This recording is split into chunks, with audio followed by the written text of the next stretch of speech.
สบายดีทุกคนมื้อนี้บ่าวปั๊มรถเดืองสิมาแนะนำรถมันมีทั้งรถรุ่นใหม่รุ่นเก่ารถไฟฟ้าเนาะทุกคนเนาะใครกำลังสอกหาแนมหารถไฟฟ้าก็มาเบิ่งทางหาดสร้างแหบเพิ่นเด้อนี่ทางหาดท่านสุวรรณเพิ่นหรือว่าสร้างแหบก็ว่าอะไรอยู่จำปาสักเด้อดีเนาะบ่าวปอมเนาะมื้อนี้ก็มีโอกาสคือว่ายินดีได้มื้อนี้บ่าวปอมได้มาเยี่ยมยามถามข่าวแต่เช้ามาก็อยากฝากฟังไว้แน่เกี่ยวกับรถเฮานี่แหละว่ารถไฟฟ้าที่ผู้ใดกำลังแนมหาอยากไปไว้ใช้ครอบครัวว่าซั่นซะใช้ไปตลาดตะเดอีสังหรือว่าเป็นนางวันให้ลูกให้หลานสอบเสียงว่าซั่นซะสอบเสียงได้เฮียนเก่งผู้สาวขี่ก็งามผู้บ่าวขี่ก็รอสำคัญพิเศษมันก็คือว่าบริใส่น้ำมันนี่แหละช่วงนี้ยุคน้ำมันแพงว่าซั่นซะเนาะบ่าวปอมเนาะแมนอันนี้ก็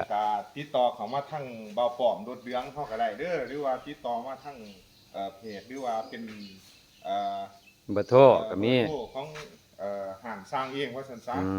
แล้วก็อยู่ทั้งห้างเฮานี่ก็มีรับประกันดังการขายบ่ว่ามันสิเกิดปัญหาแนวใดก็เวลาซื้อไปแล้วพวกเฮาก็เลยติดตามแล้วก็เลยตรวจกล้าขึ้นให้ว่าซั่นซะถ้าเกิดว่ามันมีปัญหาขาดตกบกพร่องแนวใดก็พวกเฮาก็ยินดีรับซ่อมรับแต่งให้อยู่ในกรณีที่ว่าก็ต้องได้เบิ่งกันอีกว่าซั่นซะว่ามันเพียงย้อนสาเหตุตัวใดก็สิมีแต่สำนั้นแหละก็ขอฝากขอฟังนำบ่าวปอบรถเรืองเฮาเป็นผู้ฝากกดไลค์กดแชร์ให้เบิ่งซั่นซะมีหยังก็สอบถามนำเพิ่นเด้อมีนั่นแหละก็คือตามเพิ่นแนะนำเด้อทุกคนก็ขอฝากขอฟังนำพี่น้ำน้องนำ FC เพิ่นสุขุทุกคนก็ไปต้องการ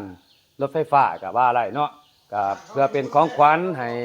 ลูกหลานที่ว่าสอบเสียงไหลเนาะเพื่อเขาโรงเรียนเปิดเทอมใหม่มันเถาะก็ต่างแขวงกับฝากไหลเด้อทุกคนเด้อขอจบไว้เพียงเท่านี้ก่อนขอขอบใจ